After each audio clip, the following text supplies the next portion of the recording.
আসসালামু আলাইকুম। West ইন্ডিজকে white wash করে 3 ম্যাচ টেস্ট সিরিজ 3-0 জিতে নিল ইংল্যান্ড।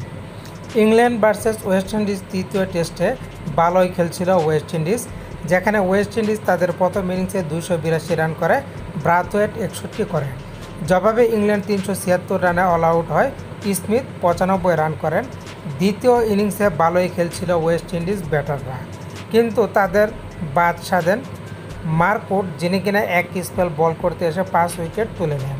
আর এতে 175 রানে গুটিয়ে যায় ওয়েস্ট ইন্ডিজ, যেখানে সর্বোচ্চ 57 রান করেন লুইস। মার্ক উড 40 রানে 5 উইকেট নেন। আর এতে করে ইংল্যান্ডের সামনে লক্ষ্য দাঁড়ায় 87 রান। ইংল্যান্ড বিনা উইকেটে জিতে যায়। স্টোক 57 রান করে অপরাজিত থাকেন।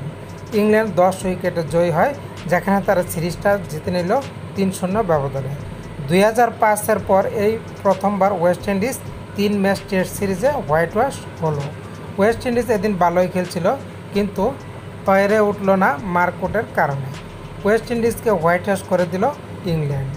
এদিকে ইংল্যান্ড এই দুর্দান্ত পারফরমেন্সে মাঠে থাকা দর্শকরাও হতবাক, যে মার্কউড এক স্পেলে ধ্বংস করে দিল ওয়েস্ট ইন্ডিজের স্বপ্ন। তো বন্ধুরা, ইংল্যান্ডের দ্বারা ওয়েস্ট ইন্ডিজকে 3-0 হোয়াইট ওয়াশের বিষয়টি আপনারা কীভাবে দেখছেন, আপনাদের কাছে কেমন লাগলো লিখে জানাতে পারেন।